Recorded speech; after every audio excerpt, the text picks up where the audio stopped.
everyone, and I want to welcome you to Heavy on the Truth, the plus side conversations. I'm Nomi. And I'm Lex Wendela. My social media accounts are Want to Know Me on IG, Nomi Moves Zero on TikTok, and Nomi Moves on YouTube.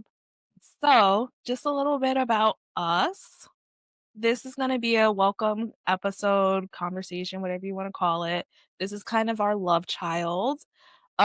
We talk about fitness a lot relating to our weight, relating to our age, just it's just something we do all the time no matter what. So we decided to bring it to everybody. It's probably going to be more polished and structured than how it would be when we're talking on the phone for hours about this stuff. So you guys don't get to hear it exactly how it comes out of our mouths. Lucky for you. But it's still going to be a good time, a fun time, and we hope to, demyth some myths about being plus size and working out. We're hoping to inspire people about working out who are plus size, and we hope that we just create a space and like make sure people understand more about being in your 30s and working out as well as being plus size and working out. And we're both like two different individuals with two different fitness journeys as well as movement in general with our backgrounds. So I think it'll be good for us to give perspectives on those things because, we're on two different sides of things, but like we both have been enjoying this athlete era that we're in. There's no other way to call it but that. Athlete era. We are like, let's just call it. We're athletes. Like I never thought I'd be saying that, but we're in our athlete era. Yeah, like we're fitness Yeah. baddies. So yeah, this is gonna just be today we're just gonna give you background about us. And so I'll start. As I said, know me. Um I I've always been plus size growing up. Probably like a size 10, 12. I've always been on the bigger end as a kid, but I was somewhat active as a child. I remember I wanted to do ballet in middle school, but I was told by the instructor I was too fat, so I didn't bother signing up. Instead, I got a book from the library and started learning or trying to learn how to do ballet from in my room. But from there with school, like I played basketball in middle school. And then in high school, I did cheerleading, I did track and field, I did tennis. So I did a couple of things. They never really stuck, honestly, because I felt like my trainers and stuff, they just didn't know how to train me. Like, if things were hard for me, they would tell me to push through, or they couldn't really figure out why something was hard for me. And when you're the only big person there and you're struggling, and then it doesn't seem like the person who's teaching you, the coach, can train you, you don't really want to go through with it. So a lot of times I started but quitted, and I just felt like sports wasn't for me because I was fat and I had to lose weight in order to enjoy being in sports in order to do anything fitness related. And I think that's also been pushed just by Western ideals in general with beauty and with beauty standards. Like you can't enjoy being athletic in a bigger body. But yeah, like I said, never stuck to it. It always made me uncomfortable. But the thing is that even though I've always been overweight, my lab results and numbers with doctors have always been well within range. I've always been considered healthy after my labs. It's just that doctors would always push, "You need to lose weight, you need to lose weight." Your BMI. Yeah, and I would always question, like, if my labs are perfect and you're saying, like, I'm very healthy, like, there's nothing wrong with me, then why? And their answer would be, "Well, because it might change in the future because of your weight, so we just wanna change that for you." And that never really, I mean, I did try to lose weight because, if doctors are telling you that, like, it could turn wrong, like, you don't wanna do anything to mess up your health. Mhm. So, I would do a lot to try to work out, but working out always felt like a punishment because I was telling myself, like, I had to be skinny in order for people to find me attractive, in order for me to be considered healthy, in order for me to do anything, I had to be skinny. Like and I had to be 135 pounds, like 25 pounds. And now realistically thinking about it, like just because of like my genetics, it probably was never gonna happen because I have, you know, from both sides, my mom's side of the family, bottom half, they're very bottom heavy, like hips, thighs, but from my dad's side of the family, they all have huge chests. So I can't even imagine being 125 pounds trying to carry like, you know, J's as like a J cup or trying to carry like my butt. Like it's just it would just be too much. Like I feel like I would like a stick figure. Just imagine like a stick leaning over. Probably. Exactly. 135 pounds is probably just my skeleton at this point. Right. So Right. but that's what I was told. Like I had to be 125 pounds. So I when I got to college, I went to the gym, I was swimming, I did Zumba, I went hard. I think I was, like, eating just, like, basically Special K cereal, Special K bars, Oh my god, pretzels Special K was trauma, trauma. pretzels with, like, peanut butter, like, that was, like, Oh everything. god. And I got down to, like, my lowest Yeah. weight. Like, I did and That it was worked. Like, I got down I to my lowest weight, which was, like, 165 pounds, and I don't remember the last time I was 165 pounds. But mind you, I think I was only maybe 185, 190 or something in yeah. college. Like I was and I was told I was fat. Like I was like literally a size 12 when I went Yeah. into college. But I was like, no, I gotta get smaller. I gotta get smaller. So yeah, I got down to 165 pounds. I think ultimately I did get down to like 160 by the end of college. Yeah, so I did that just by doing all those things. I did take a pole dancing class, with a friend.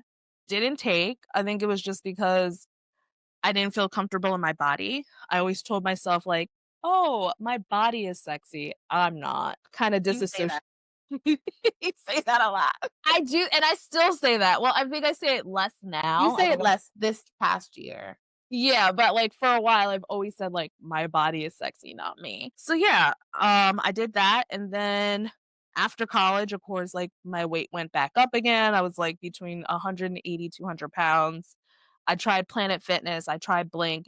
Mind you, they're, like, right there, maybe 10 minutes from where I live, so it's walking distance. But, yeah, like, I would go cardio and elliptical only, oversized tee with leggings and shorts and, Uh, like, long shorts, like, hiding my body because I was like, "What am I looking cute for? I'm there to, like, work out, I'm gonna be sweaty, there's no point in looking cute, like, this" and that's how you know you're punishing yourself because you know me, I love being fashionable, I love, like I will dress up any other time, but before that, like, I at the like gym. exactly, the gym was not a place I thought, like, Black color, dark colors only. yeah, I was like, "Does it matter if I" You're right. Yes, Orion is joining us for the tea, the talks.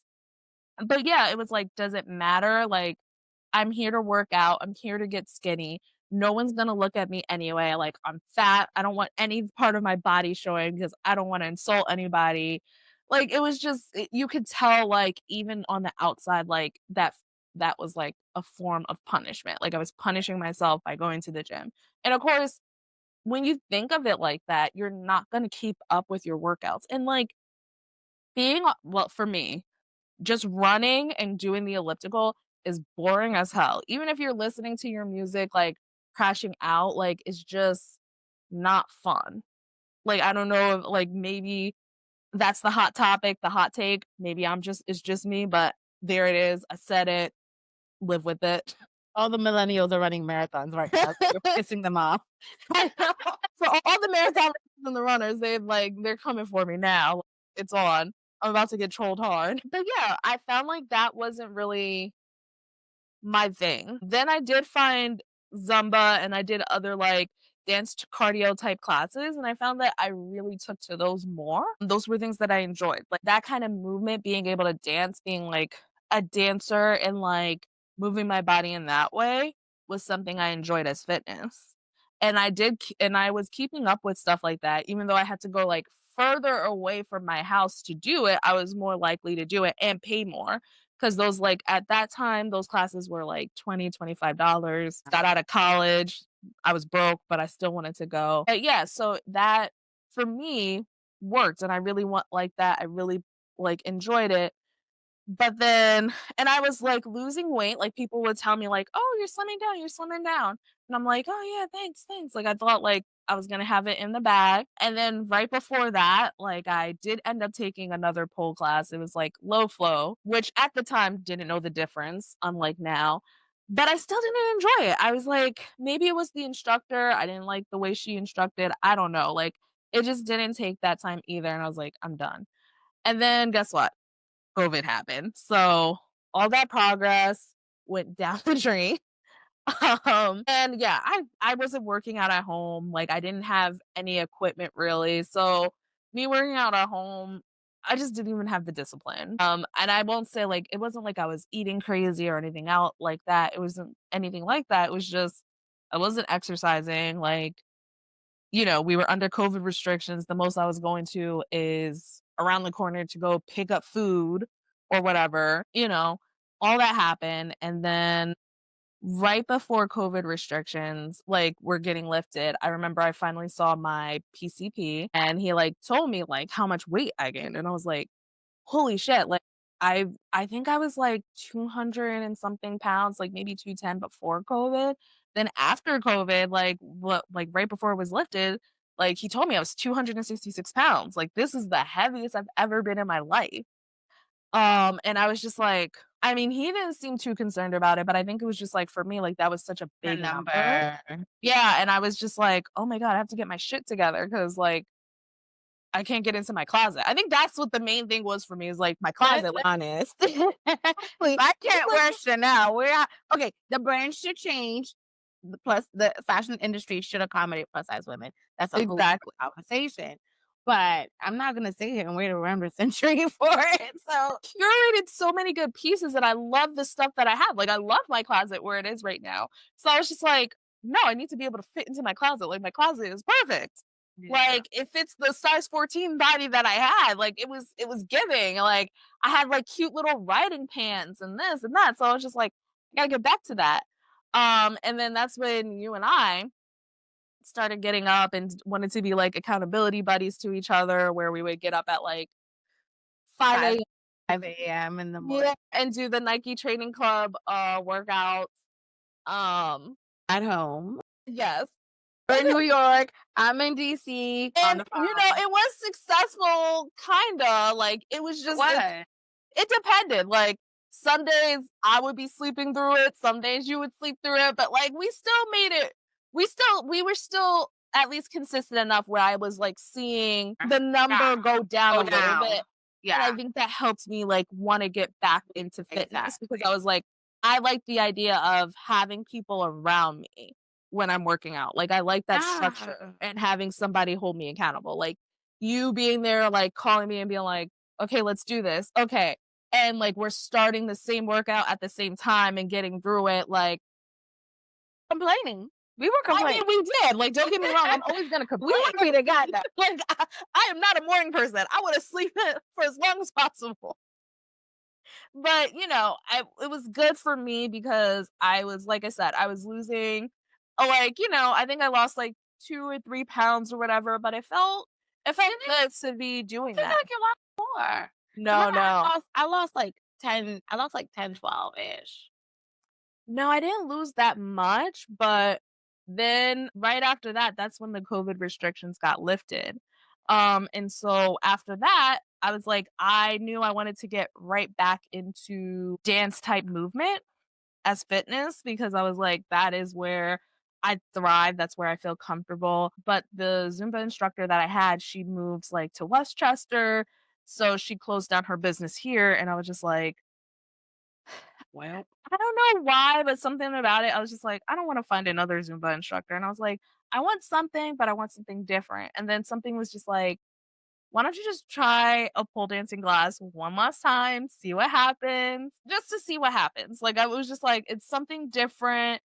you've tried it before, and, like, it was just, like, something I was just like, "Okay, I'm gonna, like, actually do research." So, like, I researched and I found, like, there was a lot more studios than I thought there were before because I went to only one that came up on, like, the MindBody app.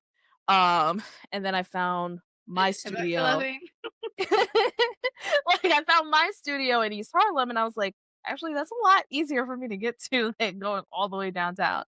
So, yeah, I went to an intro class, and it changed everything. I don't know if it was just, like, because I didn't get that from the first 2 classes, because the first one was in Philly, the second one was here in New York, but downtown, and it was low flow, so we didn't do the same thing. But, like, just the challenge of, like, learning how to walk around the pole, learning how to do a basic spin, and then definitely having to, like, climb up the pole, I was like, I liked the challenge even though I was defeated that first time, but it was, like, something about it was like, "No, I have to climb this pole, like, I have to get up here." And mind you, at our studio, the poles are 13 feet high, so it's high, and I am deathly afraid of heights. Oh, I don't know why, which is why this makes no sense. Listen, I get scared being on, like, a ladder that's too high. Girl, you can't tell from this end. So, yeah, so I was just like, "Wow, this is crazy." Like, yeah, so I was just like and maybe it was the instructor, she was very caring. She didn't make me feel like, even though I was the biggest person in that class, she never made me feel like I was the biggest person in that class. And she actually, like, reinforced, and she was like, "No, you can definitely do it. Like, you can get up that pole. Like, you can get up there. Like, you just have to keep coming back." And I was just like, I didn't believe her, I was a little skeptical, but then also, like, watching her and seeing, like, where you can take pole dancing, I was just like, hook, line, sinker, fell for it, immediately fell in love with it, and that became, like, my entire personality.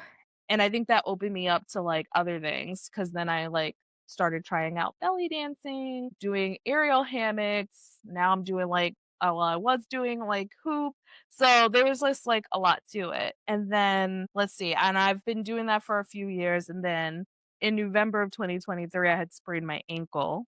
Um, it was a grade 2 sprain, and I remember I couldn't really get back into, pole right away, even though I was clear to do working out, and you had been telling me this, and another friend had been telling me this about strength training. I did not wanna lift weights because I was like, "I don't wanna get bulky. I don't wanna look like a man." And I don't need it. I do conditioning. I'll get whatever I need, whichever strength, body strength I need to climb the pole. I'm gonna get it from conditioning. so, I Right. was very, very, like, I did not wanna do it, but then, like, this group, Plus Size Wellness, they had this strength training, like, class for beginners with kettlebells. I don't know, like, I've never really seen kettlebells, but I also knew, like, dumbbells and the barbell intimidated me, so I was just kinda like, and then I did a little bit of research. When I did my research, I found that, how compatible, like, better it was to, like, probably do kettlebells because it's more versatile, more friendly, beginner friendly. So I signed up for the class, absolutely fell in love with, like, the class itself, but also the gym that it was doing it, and the owner who was also the person instructing us. And then I started trying a bunch of classes at his gym, and I loved it. Like, now I was doing what, strength training 2 to 3 times a week, and On top of pole as well.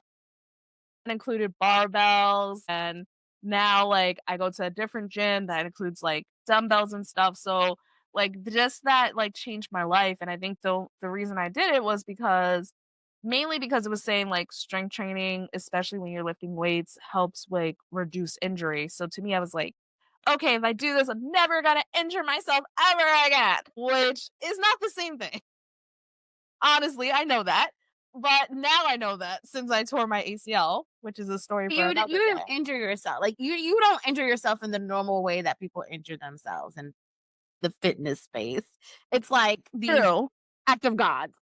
It is, but, like, I don't know, to me, it was just, like, when I did this, that's why I was like, "I have to do strength training, like, 3 times a week because I'm never gonna injure myself again by doing it."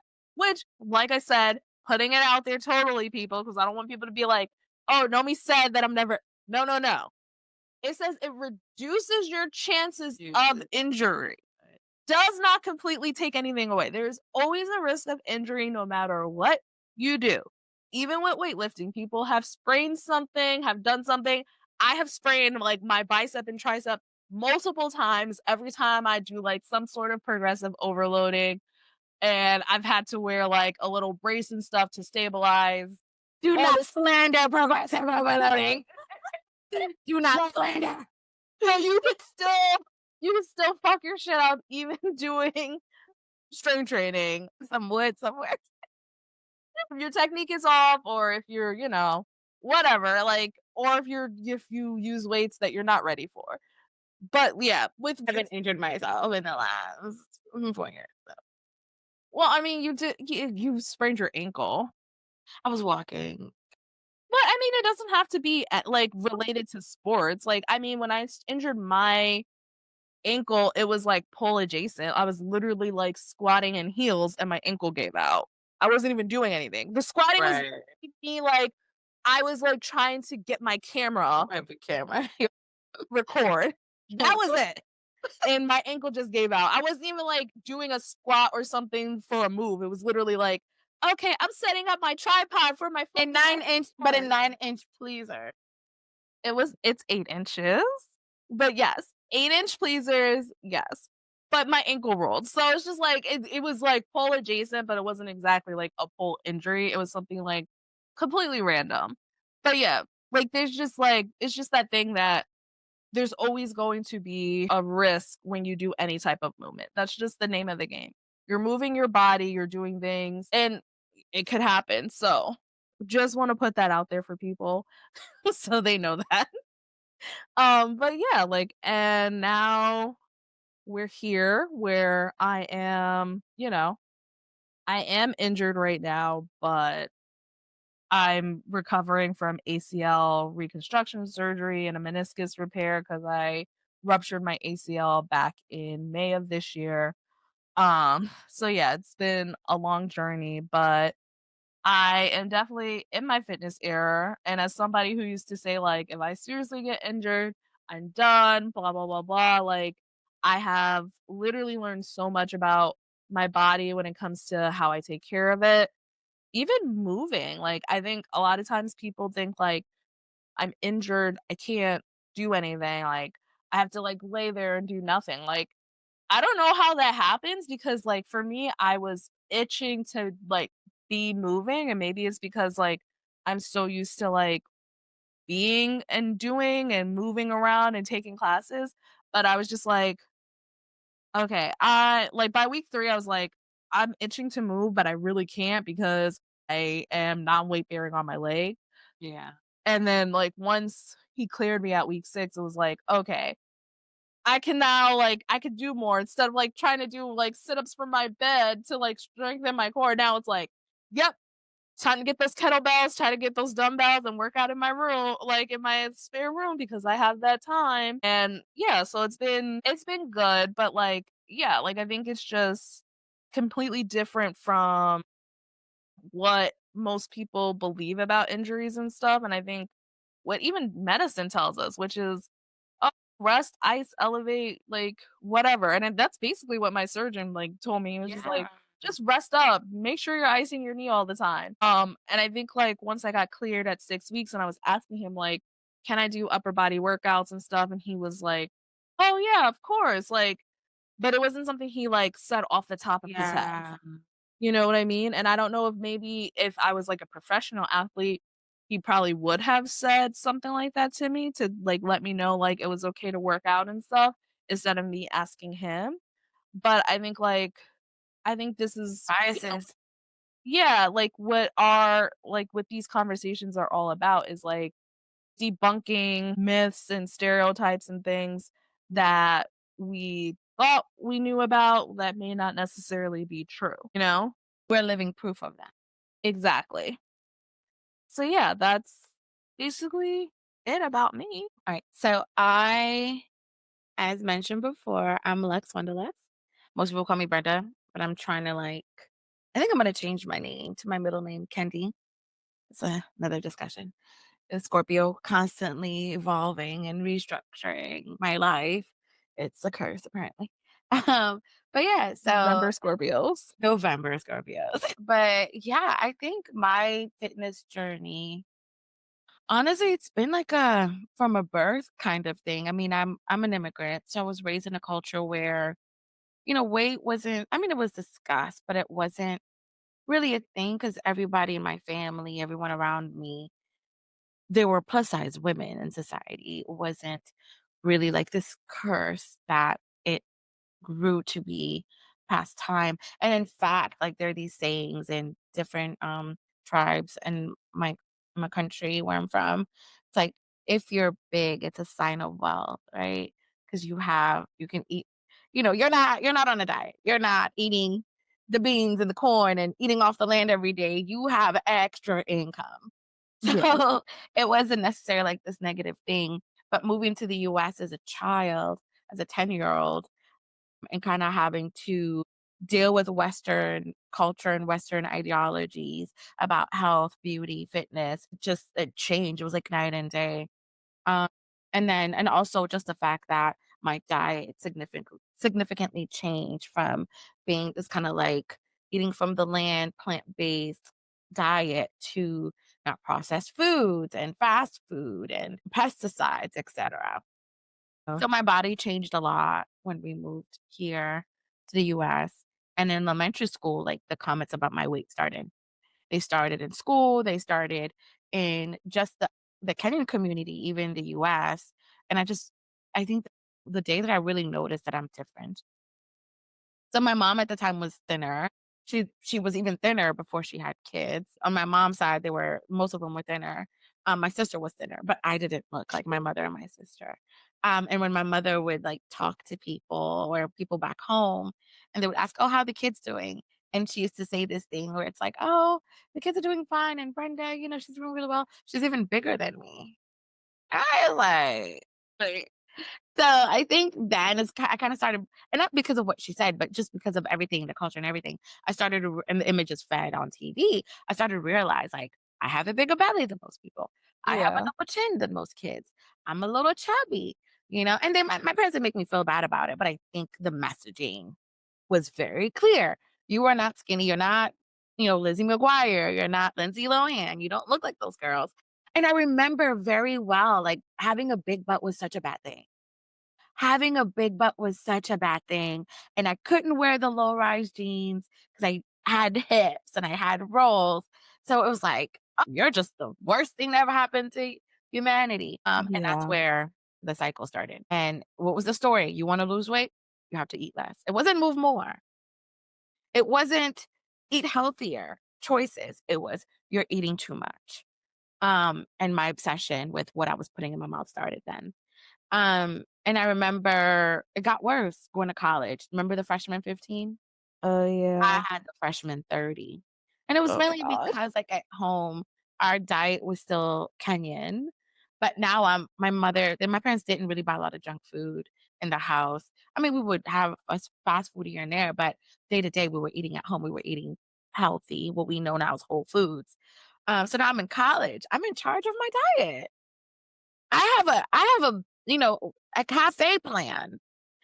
I'm going to Yeah. and I'm buying whatever I want. So, came The back, freedom, it's a dangerous slip. it was a big slip. By the end of my first year, I remember I don't remember what my weight was, but I remember I got on the scale. I know it was like a size 10, size 8 when I went into college. I got on the scale and I was 210, and that was the end of the world for me. That was how did I 200? 200? How did I get here? And good old yo-yo dieting, eat less. But I think at this point I knew enough. I knew enough to know that I needed to move more. And what did I start doing? I started running. So I would in the summer, I was working for my mom while on break. I would eat chicken nuggets and spinach for lunch and dinner every day. And Monday, Tuesday, Wednesday, I started with a 2.5-mile walk, which then turned into a 5-mile walk jog. And within 3 months, I was 170 pounds. And I went back to college and it was like, oh my God, you look amazing. I mean, I still know I was thicker than most women, but most girls, we were girls at that time, but I was thinner. I was small. I was 170 pounds. I was feeling myself. I'm like, oh my God, like this works. But you don't get comfortable. You don't say, okay, I did a good job. I'm happy with where I am. You just become obsessed. And I'm like, I want to be 150 pounds. I want to be 120 pounds. I want to be a size zero. Ugh, Yeah. as if I could ever be a size zero. Yeah. But, but, and it just, I wouldn't say it was unhealthy, but I was very much aware of my weight to the point where after now that first weight loss, significant weight loss journey, I started weighing myself every day. And when I went back to college, I was like, "Okay, let me give this gym life a chance," because the running I started feeling it in my knees, unfortunately. So let me give this gym life a try, and we had our gym was kind of part of, like, the fitness program. It was the basketball program, so there was this new state-of-the-art gym, and they had everything. I mean, it was as big as a huge gym, a public gym, and I didn't I was so scared of being in that gym. I tried, like, a couple machines, I just felt so I didn't wanna be there, I was hiding, I was wearing the long T-shirt with the long pants and all black because it makes you look thinner, so I don't Yep. wanna offend anybody with my body and my weight here, and it's so it You did try to you wanna be as, like, invisible as as much as possible. That's what possible. it feels like when you're doing in the gym when you're plus size is, like, Yeah, because you know everyone's gonna stare at you because you're the biggest person there, and you're just like, I wanna make sure I don't stand out as much as possible." and it's sad because like, who cares? But yeah, so that didn't last. I think I didn't keep up with my journey. I fell off the wagon within, like, a month. So all that weight that I lost during that first summer, I gained it all back.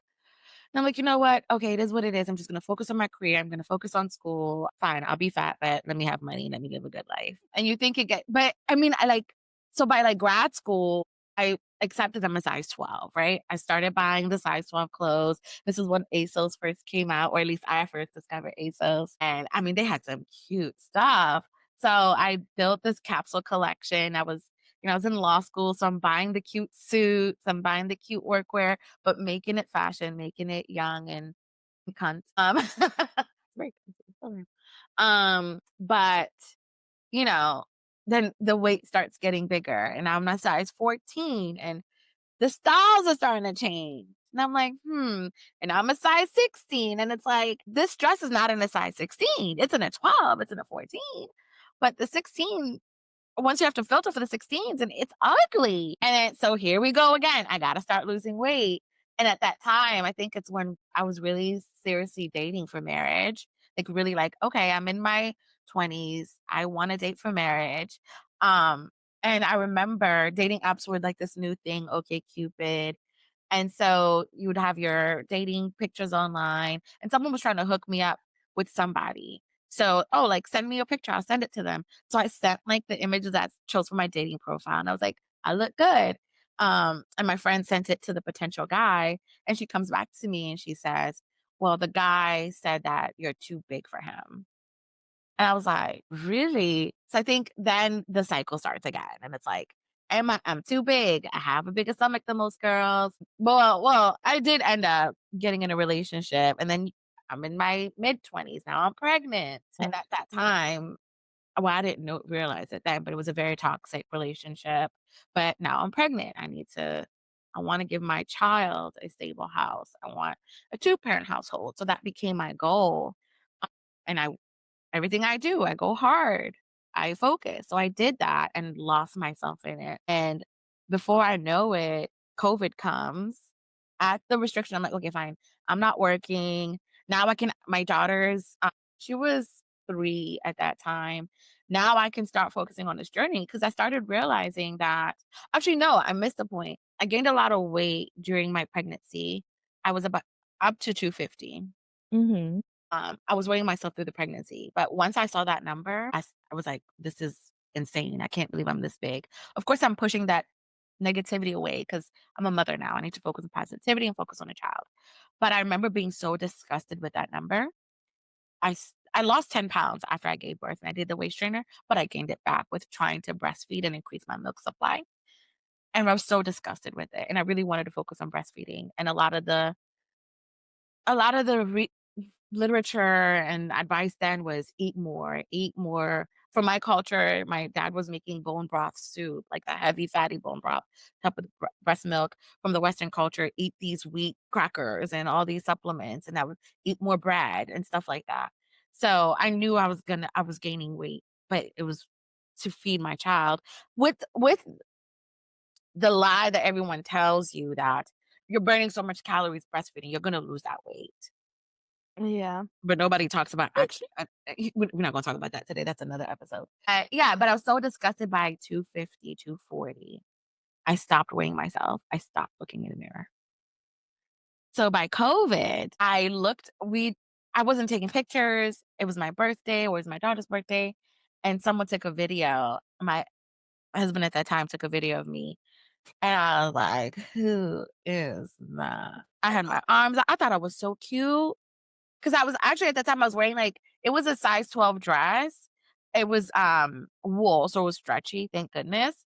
But Mhm. I looked at that video and I was like, "No, that's not me. That's not how I look. That's not me." Oh There my was such a god. cognitive dissonance. Like, that's somebody else, that's not me. Yeah. And no shade to that girl. She was still, still had face card. But I just and, like, it's the way that I was walking, it's the way that I was sitting. I wasn't in my head, I'm confident, I'm beautiful, I'm magnetic. I didn't see that. And Yeah. that's when I was like, "You know what? It's time for a change." And the first thing that I did was I'd seen ads about this new bra that's on the market on Instagram, and I was like, "Oh, it's only like" I think at that time it was only like $40. I was like, "Let me get it," 'cause I used to my I'm a size H after breastfeeding. I can't fit the regular sports bras. I couldn't run in them. And that's why one of the reasons I stopped running and working out. I couldn't do it with these. It was painful. Yeah. It was painful. So now I'm seeing these ads about this sports bra, She Fit. I was like, "It's expensive. A $40 bra? I don't even have a job. It's COVID." But I bought it. Something told me to buy it. I put in my credit card. I bought that bra. It came and it was life-changing. And I could run and it did and it's like 2020. So I started walking. Didn't stick with it, of course. Didn't stick with it. I mean, it's really the relationship was just so bad, and I'm stressed out as a mom. I'm trying to make it work. I'm changing my career. It's like my 3rd career change at that time. Trump was there, so now I have immigration issues. It was just a lot going on, and life All kinda right. focus on life, and you kinda forget yourself. So I gained that weight back. But, then I just sitting there and realizing that I need to change my life. I wanna feel like me again. Um, and then we started talking about fitness, and I didn't have the motivation because I've tried. I ran, I tried the gym, I've tried all these things. Well, we were both at the same thing, like, in our life, which was we're both at the heaviest we've ever been, and we are just, like, so unhappy about it. We realized, like, we wanted to be able to fit into our clothes and stuff, so it was kinda like we felt the need to lose weight, like, this pressure, like, it has to get done. And for me, it was like I'd reached 300 pounds. I was Right. like, I have to, and again, I've been counting my food on MyFitnessPal since college. So I was like, "Why am I here? What is so wrong with my body that even though I'm very conscious about what I eat." Remember, I wasn't even eating, like, the bread and pizza. I was just eating the cheese and the topping. Like, I've been so anal about my diet for such a long time, but I kept gaining weight, and I didn't understand why. And I think that 300 was kinda like it was more than 300, but we're gonna keep it cute here. And that's when I was like, Yeah, just give an estimate. it is an estimate. If you had to round up, you would end up running down. But, and it was like, I wanna be myself again. I wanna look like I feel internally. The way that I felt never changed. There was just disconnect between how I felt about myself internally and what I saw externally. And you were so motivating. You were like, "You can do this. You can do that. I can, I can, I can." I was like, "I start journeys and I quit and it doesn't work out." And you said, "Okay, fine. let's do this together. And you said, let's wake up in the morning and let's do Nike training. And you made me download the app. And the first time we even did it, I had to do like a walkout. I didn't even know how to do a walkout. I couldn't even do a plank. And I'm here struggling in my bedroom. But I remember I went to Marshall's and I bought a kettlebell and I bought a mat. Mhm. The only two things that I bought for our session. And we were doing good. And I was like, "Oh my god, like, maybe I can do this. Maybe I can be an athlete." And I think what really changed it for me, I was able to feed off of your consistency because you were very consistent. Even if you didn't wanna do it and we complained about it, you still did it. You still woke up and did the hard work. Because I fell off. After Nike training, I fell off. You started pole and you were so committed. I was like, "You know what? I don't have the motivation right now. I'm gonna tap into hers." So I sent you my old Apple Watch so I could stalk your data. 'Cause I'm a data girl. I track my calories, I track my activity. I love data. Data motivates me, tells a story, and I know how to manipulate it and work with it. So I was like, "All right, I don't have the motivation. I can't stick to a journey. She can." And ever since ever since, it's been like, I think, like, yeah, you sending me that Apple Watch was probably, like, the clutchest thing because I think it motivated both of us because it was like, "Oh, well, now I have to, like, go to class so I can get those calories in so I can, like." Yeah, and then, like, I liked seeing it because like, you read these things in, like, articles that say, like, "Oh, doing this exercise, you burn about this or that many calories," and I'm like, "How the heck do they even, like, know this stuff?" Like, I know it's science-based, but who, like, came up with the calculations and actually did the study on this? And then, like, wearing the Apple Watch and, like, seeing, like, "Oh, wow, this is, like, kinda true." Was, like, really interesting to me. And, like, being able to see, like, how much I'm burning in a session. Like, don't get me wrong, I'm not one of those people that pretend like they know everything about, like, the whole thing that goes into calorie movements and resting calories and all this other stuff, no. I'm a very like, I'm not that girl. But it was just so interesting to see and then it was fun because, like, sending challenges and stuff, but also, like Yeah. yeah, like, when I got that beep, like, "Oh, she's doing something," and it's like, "Oh, well, now I'm You would definitely wake up and you would work out immediately after. yes," or I would be like, I may not have felt like I wanted to go to class, but then it was like, You were in "Okay, she's class. doing something, now I'm gonna get my butt to class. I gotta get to class now." Oh, man, and you always beat me because you were doing so much, and it took me a long time to catch up, but I was like, "I have to beat her. I have to beat her in a competition. But I have." also we have 2 different lifestyles. Like, No, no, and that's fair. Like, I do wanna say that, like, I it was a little unfair because I live in New York. I had to commute to work, like, at least 3 days out of the week. So, it was completely different for me. Like, I obliterated the steps by the time you could even do it because you were working from home 8 a.m. in and Maryland. I Like, it's drive different. everywhere. Yeah, it's just very different. So, after realizing that I needed to lose weight for me, right? I knew my motivation wasn't the best that it could be. And I was kind of trying to find something that I was passionate about, like you were about your pole journey. And I don't know why Instagram was such a big part of the story, but I think I got like an Instagram ad, and because I was looking for something with accountability for sure, accountability in the workouts, accountability, and what I was eating. And I got a like one of those like weird Instagram ads. This is probably like 2022-ish.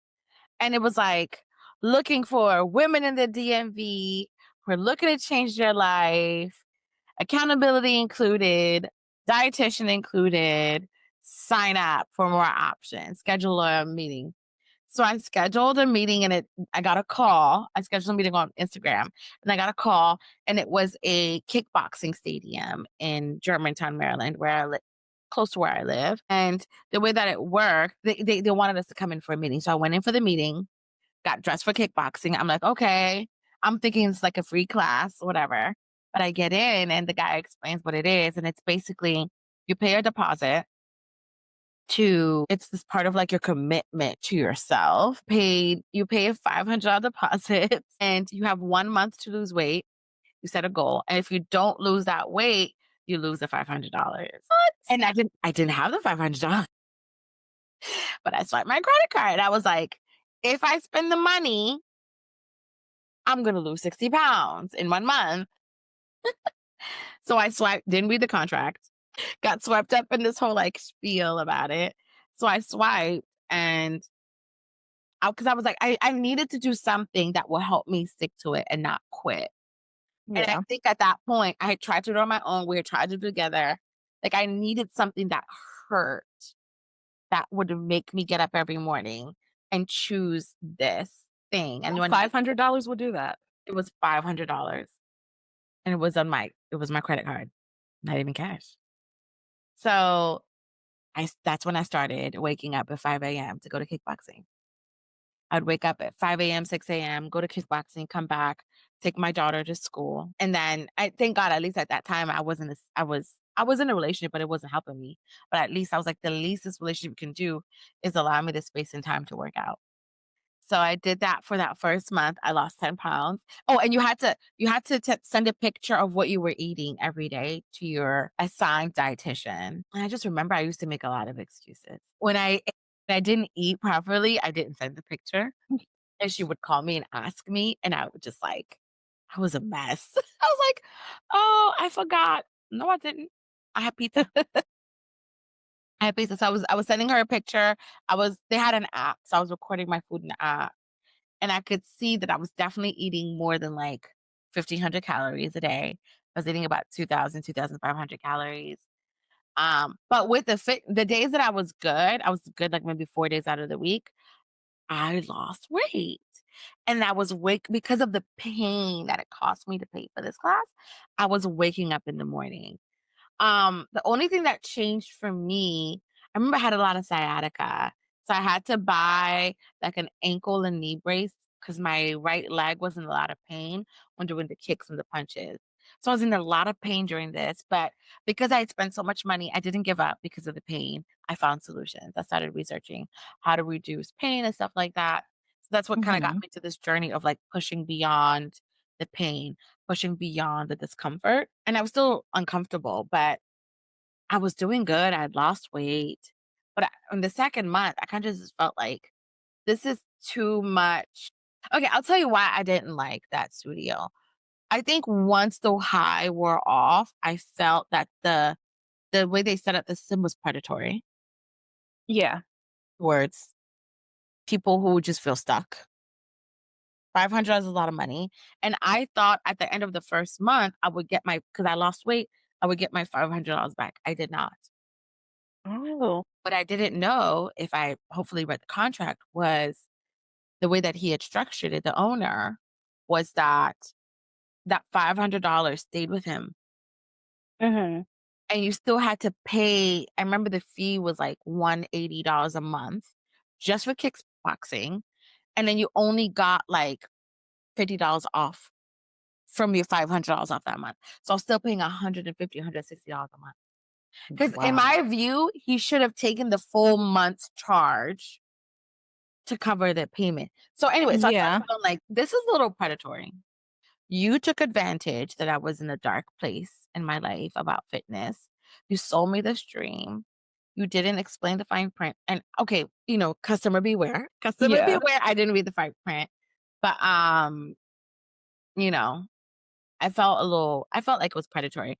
And then I loved about the program was that there were other women who had been previously plus size and they 300 that lost weight, but it was the messaging that they used.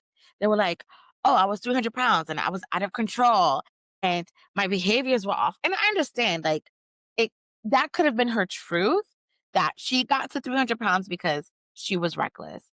But when she would talk about it, when these trainers would talk about their journeys, it was from a negative. It was from like, I was out of control. Something was wrong with me. I was crazy. And I'm like, I've been dieting since I was 18 years old. I was never that crazy. I just didn't understand my body. I didn't understand the science of movement and the science of building muscle and calorie deficit and using stored energy. I just didn't understand the science. So I couldn't really apply. But I'd even been vegan when my daughter was born. So, and I didn't lose any weight. Yeah. Did keto. I didn't gain weight, but my cholesterol went up, and that's when I started having cholesterol issues. So I didn't really like that negative perception of being plus size, because I do truly believe, myself included, some of us don't get to plus size because of what we eat. We get there because of stress. We get there because maybe it's PCOS. Maybe it's something that's medically not the norm. So I think that narrative really rubbed me the Or wrong, just plain genetics. or just genetics. So I think that negative connotation of being plus size or being overweight rubbed me the wrong way, on top of the predatory practices. And I didn't want to lose. I knew enough at that point that I didn't want to lose weight with just straight up cardio, because then I would end up with loose skin. And I've had a C-section that was terrible. I've had eye surgery that was terrible. I didn't want to have to go under the knife again for loose skin. So I knew Mhm. what I knew after my research, that I needed to incorporate strength training, lifting weights, in order to allow my skin to shrink back in its own way. On top of like helping with collagen and tryptophan and whatever, I knew that I needed to lose muscle, build fat to avoid loose skin. And the good thing about that experience is that it introduced me to the in-body scale. So I was able to see, I lost 10 pounds, but 6 of that pounds was muscle. So now Mhm. I need to increase my protein. So instead of losing muscle, I'm losing fat, maintaining my protein, which is going to ensure that I don't have loose skin. So even though, and mind you, when I left, I forfeited like $400. I didn't get my money back. It was that bad. I was just done. So I left them. And at that time, I had, through work, I kinda had access to other gyms in the area, so I went to LA Fitness. Still felt a little bit intimidating, like that gym culture, that bro gym culture. So that Yeah. how I ended up finding a gym that was geared towards ex-military people. They were helping people who are still working for the government, who have been in the military, keep up with their physical test. I forgot what it's called. But it was basically CrossFit, and incorporated cardio, but it also incorporated like strength training. I That's the first time I used the barbell. It's the first time I used the kettlebell. First time I used the dumbbell. First time I flipped a tire over. First time I did a bear crawl, stuff like that. And I was the only plus size woman there. And instead of being uncomfortable with it, and again, it wasn't cheap either. It was like I know I needed to pay the money to feel the pain. But the good thing about this gym or this class was that they had a lot of classes. They had a lot of flexibility. If I didn't make it into the morning, I could do the afternoon. Well, at that time, what I thought was flexibility. Flexibility did change for me later on, but I like that it incorporated weightlifting. So when I started that, I mean, it was insane. I remember being out of breath all the time, but the trainers were so supportive. Everyone there was so supportive, even though the I was always the only plus size woman. When I say plus size, I mean everybody's like under 200 pounds. Everybody, because they were all ex-military. Yeah. Like the only, I mean, I'm sure there were other civilians there, but they weren't there when I was there. I never saw a woman that looked like me, with my proportions. They were all small and tiny, but no one ever made me feel out of place. And I mean, I think at that point, I just knew that people were always going to underestimate me because of my body. Um, and I'm just such a Scorpio that it's like, I'm not about to lose. I'm about to prove you wrong. Not that I care what people think, but it's part of who I am to do impossible things, to do things that people think are impossible to me. So I did it. And after 3 months, I started, they also had an in body scale. So after 3 months, I was losing a lot of muscle in the beginning. But then one of the trainers told me, like, you're eating 1,200 calories is not enough. You need to eat more. Mhm. And I didn't believe her. But one week, I decided to listen to her. I ate more protein, ate more vegetables. And then instead of losing muscle that week, I lost fat. And I was like, she's right. So I started doing more research and doing the work. Um, still, again, still losing a lot more fat than I should have. and feeling like, okay, maybe I need a little help. I'm losing 5 pounds, but it's not that much. I need help. I was in the class. This is the first time in my life I was working out 3 to 4 days a week. Yeah. And I would go with my daughter because I at that point I'd left my husband at the time. I'd left the relationship because I knew it would just I just felt like he was sabotaging this, like he needed me to be broken for our marriage to work. And after losing my dad, I just knew that I needed to get a grip on my life.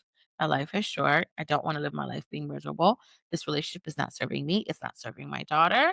Part of why I was 300 pounds had to do with the stress and the toxicity of the marriage. So, and he just didn't seem like he wanted to grow. So I knew in order for me to get back to myself and take control of my life, I had to leave him because he needed me to be broken. And I didn't want to continue to be broken. I was done. So, I used to take my daughter to class. Like, she's in videos of, like, class. We take pictures and videos, and she's there on the sidelines watching me. Unfortunately, I had to leave that gym because of that reason. They started Yeah. the narrative was, "It's not a safe space for kids. We're not equipped to have children here. You can't come with her." And I was like, "I'm a single mom. I don't Right. have to take her. I don't have." I wanted to be in the gym 5 days a week. If I waited for the times that I could find someone to watch her, I wasn't gonna work out for 2 weeks. So, I had to leave, and that's when I really now my pivot was, I need to find a gym that's less cardio, um, and would allow me to have daycare. So I tried, like, LA Fitness, and it was too I think I'm just bougie. I ain't like it. It's too common. I'm sorry. I'm sorry. Too common. There's too many commoners. Was Presents. dirty, it was stinky, it was it was not up to par. I'm sorry. Don't cancel me. Well, you can't cancel me, I haven't even started. But, cancel the uncancelable. LA Fitness had daycare, but I couldn't do it. I tried. Went a couple times, I was just like, "I need more," you know? And I ended up finding a gym that had what I liked. It was 10 times the price. Um, but I think for me, it was worth it. So the last year has just been awesome. I never thought I would be that girl that goes on the main floor of the gym with the bros, with the guys, and I'm ego lifting and I'm competing with them. Right. But like I can't believe I was that girl that used to be scared of the gym. And here I am in my cute fit, cleavage out because can't hide these. Sorry, tried it, can't. And then the She-Fit bra, they even like in your face. But I realized like I need to look good. I need to feel good and look good to work out. And I don't hide Definitely. anymore. I don't care if you don't like my outfit, even if like one side of my stomach is bigger than the other. I don't care. Like my glutes, You are definitely a gym girly now. Like, I could definitely I say that really am. you're a gym girly. I I love that place. It's my happy place. I spend 3 hours, ended up changing my career so I could have 3 hours every day in the gym. It's become a lifestyle, and I'm not going back. I'm not going back. And to every guy on the gym floor, I'm watching what you lift, and my plan is to beat you. There's no, like, better satisfaction than deadlifting more than a guy, RDLing more than a guy, tricep pushback more like, I'm here for it, and I enjoy it now. Okay, I'm not competing with the guys, but I'm just saying it's my happy place now. It's a part of me, and I like challenges, so I look at the guys, I'm like, "Oh, you're bench pressing 100? Okay, I'm not there yet." But this 70 pounds is about to be your weight at one point. Now, do I have calluses? Absolutely. I know. Absolutely. But and I used to feel weird about it. I used to feel insecure about it, like, "Oh, my hands are manly." And I used to wear gloves, but I didn't wanna rely on gloves for grip because I'm in my high rocks phase. And I needed to build grit for the farmer's carry. So I've learned to embrace the calluses because 'cause they're just Yeah. a test. Yeah, I know. capable of. My hands used to be so soft on the inside and outside, and I remember, like, after I started doing, like, I think hoops and, like, Yeah. weightlifting definitely gave me calluses, not even pole, but, like, just those 2 things alone, like, the calluses on my hands, and I remember, like, my nail lady at the nail salon, like, she would be like she was just Fireman? like, "Oh," she was like, "Oh, they're so rough on the inside," and then she's, like, touching the outside, she's like, "Oh, so soft." I'm like, "Thanks." Like, "It's because of the gym." Like, I was like, "I know there's a difference between my hands, like, the outside and the inside. Thank you. Thank I'm you for aware. letting me know." I'm very much aware. I mean, I used to, like, really obsess over it, and I would use the urea cream every night, but I think at this point, I prefer the gains over anything. It's like gains at all costs. I don't care anymore, but maybe one day I'll care. Maybe one day I'll care. I mean, maybe if I had a man that made me feel insecure about it, I would care. He knows, he don't Yeah. I mean, they're badges of honor. I still use, like, urea cream and stuff, like, I do, like, try to make sure, like, they're as soft as possible, but does it sting? Like, my nail lady, like, let me know, like, "Your hands are rough on the inside?" Like, yeah. yeah, I was like, "I'm aware." Like, "I'm more aware than you are." Like, we don't have to say the thing out loud, like, sometimes we just need to keep the thing quiet. Girl, I try to be quiet about it, but the other day I was putting on, my serum, and I was like, "Did I catch a rock? A little am I you is there gravel in my serum?" And it wasn't gravel, it was like my calluses. The skin was so crunchy. The skin was so crunchy, I was scratching myself. I was like, "Ow." I'm giving myself chemical exfoliation, but they don't bother me anymore. But anyway, all that to say that I don't regret this lifestyle because now a lifestyle. I'm the most I'm not in my goal weight. I'm not in my goal size. I'm not in my goal body measurements, but I am my most confident. I feel the sexiest I've ever been in my life. I have the most mental clarity I've ever had in my life. I feel in control of my choices, of my future, of my families, of my daughter. Like I just what this journey has given me, it's given me back myself and more. Because I don't remember even feeling like this in my 20s when I was smaller, when I thought I looked the best. And I just wake up every morning and take control of my life. I take control of the day. I'm in charge. I determine my future. I determine what my reality is. And I don't think I would have gotten here without fitness, without choosing me and LeBron and his recovery and him not That's a drinking conversation his for another day. recovery regimen. LeBron, thank you. LeBron, sir. Red light, Normatec, NAD plus, magnesium glycinate. All due respect. And I'm done. I Well, rumor has it he said he doesn't take supplements. He gets his supplements from his his food. food. He's dieting. Would need a chef for that kind of consistency. I don't, but single mom with a job. So NAD supplement One day, one day we'll supplementation get there. and NAD shots it is for now. But one day when I can afford a private chef, when I can afford when not when I can, when I will afford a private chef, Yes, speak on it. we also be taking NAD precursors through our diet. No, So I mean, it is true. Like, I am actually like I said, I've always been pretty healthy. Like, I've never had a doctor tell me, like, there was something to worry about. But I know I am the healthiest I've been my whole life. I mean, I have, like, anemia, but I've always had anemia. That's never gonna change. Like, working out isn't gonna change that. You know what I mean? So, I don't really count that, like, having low iron as, like, "Oh my I god, it's because I'm fat." No, that's, like, it's my genetics. So, yeah, but, like, my numbers are really, really good every time I go to the doctor since I've been more about fitness and, like, weightlifting and stuff. You know, my doctor like, my labs are really good. I'm my most flexible. Like, yeah, of course, like, I mean, I can't back bend, working on that, but, like, I like, my splits, I've never, like I mean, I guess I never even tried to think about splitting, but I guess it was something I never even thought about, but, yeah, like, I'm super flexible, and I'm strong as hell, like, before before injury. Your press PR and because I haven't beat it yet.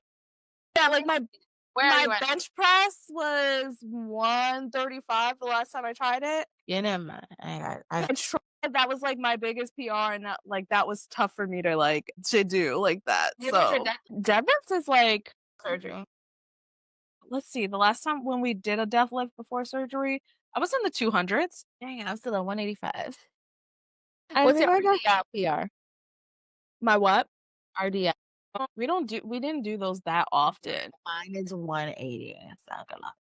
Oh, okay, yeah, and when we did do those, Well, I actually, did what those am I with the saying? kettlebell. You've been injured. I'm sure, like, Yeah, no, I'm trying to think because we've done them in class, but, like, I've done them with, the kettlebells. I would say, like, maybe I could probably do, like, 20 kgs if I'm probably, like, I think that's where I probably was around. 40. Yeah, I definitely gotta probably I'll see, but I think that's what it was around the last time I did though. Now your chest press is like I one oof. I mean, I probably could do it, but I think I'm scared of like I think okay, we talked about injury. I think for me, the way that I looked at it, I've always prioritized form over the weight most of the time. And I feel could I do 130-pound chest press? Absolutely. But I think my right shoulder is a little wobbly, so I'm just a little bit Mhm. more careful. I've been working on it for a year. I probably could. But, I feel like until, like I don't know, maybe it's a mind over matter thing because I still haven't done, like, a full box jump without, like, modifications yet or without, like, a lower I haven't done a 24-inch box jump. Can I do it? Absolutely, I know I can. For this just something that tells me to just, like, take it slow. But, and maybe Yeah, that's why listen I'm to your body. injured. It's not that I can't do No, I think I'm being a little bit too cautious. I think at this I point mean, when I did the 135, my trainer, like, spotted me through that, like, yeah, I think I'm just because, like, I was close, but he thought I could do the 135. And technically he wasn't wrong, it's not that I couldn't, but, like, I was struggling through that set, like, to get there. And I could do it, big like, number. yeah, like, he wasn't like, he was there, like, making sure I could do it, but, like, I was literally doing it on my own. He was just happened to be there, like, spotting me to make sure nothing happened, but it was hard, like, my arms were like yeah, like, my arms were shaking. I was like, "This shit is heavy." So, but, I was able to do it with him, like, I don't think I would have done it without it. Like, I think every time, like, he kept seeing, like, I would get close to 135, and then I was just like I'm not ready for it. Like, I don't think I can do this just yet. Um, but I think the other thing with like weightlifting is like you can go up and then you could always go back down. Like you can fuck around and find out, you know? And sometimes I that's mean what you need to do. I do know that the growth for me has always come from pushing the weights, even if it's like a 1 rep max or a 2 rep max, but actually trying it and being successful that one time changes the pace of the progressive overload. So I do know maybe if I have a spotter and I'm finally like in a good mental space, that mind to body, mind to muscle connection, could I do it? Absolutely. But when I guess I'm just being safe with it for now. But I'm sure and maybe because a lot of maybe one day I'll just end up working out next to a guy and I'll feel the motivation to compete with him and maybe I'll do it. I don't know. Who knows what's going on in his head. But I don't know. I think it's and we were talking about this the other day. I don't see myself ever not strength training. I don't see myself stopping this anymore. Like this is something I'll probably do until God says sit down or my body says no. This is like a lifelong thing to me now. It's like a necessity. It's like But I mean, it's now like the science behind it is there to tell you that we should be doing it because yeah, there's so skeletal many like muscle. benefits to Mhm. it that necessarily that we weren't like being told about. Even without the science, like the mental and spiritual and personal benefits that I get from it myself, knowing that I look good when I'm in there, I look good when I'm out of like, I see the game. I just I'm in the mirror and I'm like, "Oh." Like, the body recomp doesn't lie. Even though I But have a the little bit of body dysmorphia, it doesn't lie. But that was like that's all been, like, science backed and science proving, you know what I mean? Like, you're experiencing what science is saying, even though, like, you may not have had all the information, you know what I mean? Like, and I think that's the thing, because like, I did do research on strength training only in terms of, like, how it could help me with, like, my pull progression. Mhm. So, like, when you were telling me about, like, "Oh, your body's recomping," it took me so long to, like, actually see, like, my body recomping, and I was just like, "I don't care about that." And the funny thing is, like, everybody kept commenting, they're like, "Oh, you're losing weight," and I'm like, no, I'm not, I haven't lost The any scale's weight." not moving. Right, Yeah. and I was like, "The scale's Scale's not not moving." moving. And then And you I mean started doing the in-body scans. yeah, which was really helpful because then I got to see, like, how my body was turning all that fat into muscle and, like, how much, like, muscle I was gaining as opposed to, like, fat and stuff, and don't get me wrong, like, it's pretty much, like, even, honestly, like, my fat ratio to my muscle ratio. But No, before you're that, a little lower. I'm at, like, 49%-ish. You're a little lower. I think, like, my muscle mass is, like, 51%. Mm. But it was like, I wasn't upset but we had talked about it before, like, I wasn't, like, upset that the scale wasn't moving, like, was I hoping that it would move? Yes, only because in terms of I wanna just fit into my clothes, not that I wanna lose weight, you know? And, like, the scale may even go up, which is what's been happening to me. The scale's been going up, but the inches have been going down for sure. Yeah, I think, like, in terms of inches, like, definitely I like, if I had consistently measured, I would see that they're going down. Mm. But also, like, doing, like, the in-body scans, even though I don't do it frequently, when I do it, I can see the trend of, like, my body gaining more and more, muscle as opposed to fat. But, like I said, we're like, to me, like, I would like to lose weight only in terms of being able to get closer into fitting into more of my closet just because I like my clothes. But for me, this journey is specifically about just being athletic or, being fit, whatever, in my body as it is, being in a bigger body, being in a fat body, being in a plus size body, whatever you want to call it. Like I believe that I am an athlete and, it's harder than if I was maybe like 120 pounds, like definitely. Like I probably could be like my other or most like pole dancers because like I mean strength training and cross training isn't really high on the priority list. And I know that a lot of my smaller body people that do pole dance don't generally think about um strength training, lifting weights because eventually they get enough strength from training to like to get their body weight up. I don't have like I mean I could do that, it just takes longer, Well, but but the true honesty is you probably have more muscle mass and lean mass than they do. It's just that because you're lifting a heavier body. That's it. yeah. So for you, you have to build even more muscle than most people to be able to do it. Well, And it's a bigger feat because in terms of mass, like you're doing it. yeah, no, that's the thing is like when you're doing it in a bigger body, you need You 3 have more times the muscle strength. mass. It's weird because when I look at my scans and they compare it with the population, oh, you have above average amount of muscle mass. Like, yeah, no, duh, because I'm carrying around a bigger body. Like, I think one thing that surprises people, like with my core, with my lifting, it's like, oh, you lift heavy. Yeah, I know, because I carry a bigger frame around. So when 120 pounds in a deadlift may be heavy to some people, some women, I would say, like, in order for me to feel the burn, to feel the gains, to have that mind to muscle connection, to actually feel like to actually, get to my max, to fatigue, I have to go to the 200. Yeah. It seems like a big deal, but no, like, I'm carrying around a bigger body. My muscles have been conditioned to carry on a bigger body, so I have to work harder than most people to get the results that I want.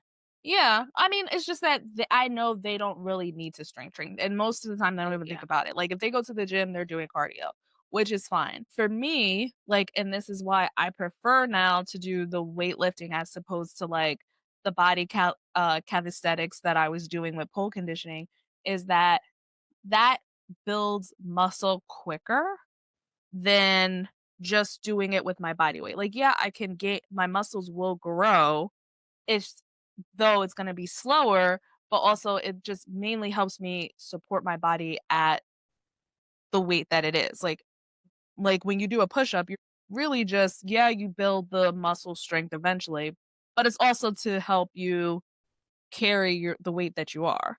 Um, when you're adding weights to that, you're building the muscle at a faster pace. So your muscle is actually growing and it's growing faster. Like I saw gain so quickly once I started Yeah. consistently strength training just twice a week and then adding it 3 times a week. Like I things that I was like skeptical of when I was like doing a pole move that I would was skeptical about like, you know, months ago beforehand. I was like, I can't do that. I had already tried this like 2 or 3 times before with an and I couldn't get it. And then it was just like, wait, wow, okay, no, this is much easier, and I found myself even, like, my climbs, my spins, like, just when I had to use my arms, like, it felt lighter to hold like, and carry myself in my body weight. So, now that's for me, I was just like, that's a huge win for me, Yeah. and I don't think that's, like, really expressed for plus size girls. Like, if you're one of those people that, like, wanna that don't really care about how long it takes you in your journey, then yeah, I would say you don't necessarily need to. You can get you're gonna get the strength from pole dancing. It's just gonna take you longer. But if Yeah. you're like someone like me that kind of is like, oh yeah, okay, I do kind of want to start progressing at some point. Like for me, it's just like, Right. okay, I've been in beginner pole. I'm like advanced beginner now. I kind of want to move on. Like I've been at this for like 3 years. Like kind of want to like speed up the process. I would definitely You were recommend. pretty patient. Yeah, like I would recommend like lifting weights because you see those gains and you're gonna see those gains quickly. Cause like you're literally tearing your muscle to build it back up You really when you're adding weights to it. Like with you said. rest and protein replenishment. Yeah, like you have to do that stuff too, but like that's the whole point of like what you're doing. And then like, you let those muscles repair yourself. Like, well, repair themselves. But yeah, so like, that's all to say is just, like, that's my main goal, like, when I'm thinking about strength training or whatever. Like, the recomp has been nice. I know eventually, like, the weight loss will come with it, and like I said, I do wanna lose weight for just from getting into my closet, but it's not one of those high priorities of mine anymore, Yeah. and it hasn't been for a while. Like, when I first started pole dancing, yes, I wanted to lose weight, blah, blah, blah, and I did drop, like, 20 pounds from doing it, but I can say, like, that hasn't like, weight loss hasn't been in the forefront of my mind for a long time. So for me, it's just like, what can I do in this body and kind of showing and debunking myths like around plus size bodies about what we can and can't do. Like, I don't have to be a size 2. I don't have to be like a size 0 through 10 or 12 in order to do the shit that I'm doing. Yeah. So, yeah, that's at least that's my journey for me, and, like, when people hear us talk, like, I will be talking from that kinda place because for me, like, weight loss isn't a huge deal, and I understand that I have, like, small fat privilege on top of that, like, my body just distributes weight differently. You're very curvy. Yeah. The majority of your weight is in your butt, and who wouldn't want Yeah, so I realized, like, who I wouldn't do want have that. Like, even though I'm a size 16, I'm also can be, like, a size 14, so I am on the smaller size of plus size, and I realize, like, my fat distribution is more favorable and what the beauty standards tell you is, like, what you should want, where your curve should be at. Yeah. thank God. Well, like, for me, I do carry the majority of my weight around my stomach, because of my pregnancy and really bad diastasis recti, which is where your core muscles, your abs, kind of just separate and sit higher than they should during pregnancy. So a lot of my weight is in my midsection. It's my midsection is larger than my hips. It's larger than even my bust. Uh, so I do kind of have that body where it's like I'm walking, well, I used to, while I'm walking, kind of like leaned back. So weight loss is a big thing for me. The scale has to go down only because that visceral fat is like the last thing you lose, right? And it's been very evident in my journey. I've lost the majority of the fat that I've lost has been in my legs. And now that I'm Mhm. prioritizing upper body, it's in my arms and up here, but it's not in my stomach. Like my Mhm. trunk still weighs maybe like 4 pounds less of fat than it did when I started this journey 3 years ago. So for me, my goal is a little different, still similar, but very much different that I do need and I had more weight to lose. I do need the scale to go down. I do need the amount of fat mass to reduce. And the majority of it is visceral fat, just around the organs in the midsection. And that's always the last part to go. So I feel like for me, I have to actually get really super skinny to lose the visceral fat and then rebuild back up to a point where I get my proportions back, which will have to be more muscle than fat because I don't want to the visceral fat back. But I would say for even my situation, the same way that you feel about the weight, where it's not about the weight loss, for me, that sentiment had to go towards a timeline. I cannot. At first, I was like, oh, I'm going to give myself a year to lose 100 pounds. 100 really lost 60. Actually, no, the first year I lost like 20. Second year I lost 60, and that's because I had help. I had help. Second year, scale ain't moved. Did lose fat, gained muscle, but the scale is the same. So now with this 3-year journey, I've learned that whatever ideal timeline I had in my head, you gotta let it go. Your Right. body's gonna do what your body needs to do. And I'm not punishing myself. I'm not like I really believe in the 80/20. I really believe in like, okay, maybe I'm really good on my diet for 4 or 5 days, 6 days. The last day, go out, have at it. Eat a burger. Like, I don't wanna be miserable. I think the one thing I've been miserable my whole life thinking about what I put in my mouth. I don't wanna live like that anymore. We always talk about this. It has to be a lifestyle change. It has to be something that I can happily maintain it without we're really hard on ourselves as October, November Scorpios. We're both really critical of ourselves. We both give our all when we do something. We always want to do the best. And we're most critical with ourselves than we are with anything else and anyone else. I didn't want that kind of life. I didn't want to be because the motivation wears off if it's not fun, if it's not in alignment with who you are. So, is it gonna take me longer? Is it taking me longer? Absolutely. But I think because I do enjoy what I'm doing, I do love seeing the results. Even as slow as they are, I've learned to be patient with my body. It took me 15 years to get here. I'm not gonna undo it in 1 year, 6 months. Even with all the help of medicine and big pharma, it's not happening. My body's gonna do what my body wants to do. Um, and I've accepted that and I'm giving myself grace. I'm giving my body grace. So, and just start wherever you are. I don't care if you're in that gym and you're lifting 5 pounds. I mean, if it was me, I wouldn't be lifting 5 pounds. But just start wherever you are. Listen to your body. Be clear. Just being in tune with who you are, and you'll always make the right decision.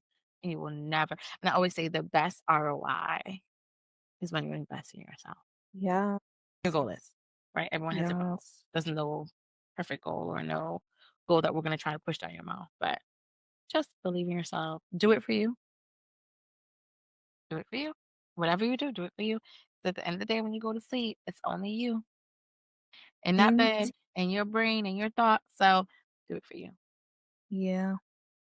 And And with all that, I think that will be like our wrap up on our welcome episode. Hopefully, you guys all loved what we had to share. We just wanted to take some time to kind of talk about ourselves, our journey, how we got here, how this love child of ours, this brainchild that we came up with is like came into fruition. And like I said, we're gonna have conversations, different conversations on different topics around fitness and being plus size and being, um in our 30s doing like working out. Like there's just so many ways Mid to 30s. Woo-woo. there's Our so birthdays are many coming ways. up, and we're officially both in our mid-30s. We can't Okay. skirt around it no more. Anyway, let's move Anyway. like this But it's this like good because metabolic age is 5 to 10 years lower than that. yeah. Well, being in our mid-30s, whatever you wanna call it, like, we're navigating this and, it's just, it's something that isn't talked about a lot, I feel like, and I feel like we talk about it a lot, so why not Every day. guys know? We would Sure love you wanna to hear about to the support. LeBron protocol. We won't get That's deep. and we're honest, like, this is stuff and like I said, we're Scorpios, so we do our research on a lot of things, we don't take this lightly, but we're Well, also don't claim to be legally experts. trained Scorpio. Yeah, but we're also not experts, and we don't claim to be experts, and we're not gonna put out things that will, you know, that we haven't tried ourselves or haven't researched ourselves too, even though we have these conversations. We take this stuff really seriously because we're passionate about it. So I think that's another thing. Like there are influencers that speak on things that is misinformed and misaligned and miseducated. So, that could also Disclaimer. but we're like I said, we take this stuff seriously. We've researched, we've done things because we're talking from our experiences as, plus size bodies. So yeah, that is a wrap on the welcome episode. We can't wait to have you guys join us for more conversations and we hope you liked it. And thanks for sticking with us during this like crazy time because I know we talked a lot, got off topic and yeah, just talked a lot. Follow me on TikTok at Lux_Wonderlust. And follow me on TikTok as Nomi Moves Zero, on Instagram as want_2_Nomi, and then my YouTube channel, which is Nomi Moves. All right, guys. Bye. Like and subscribe.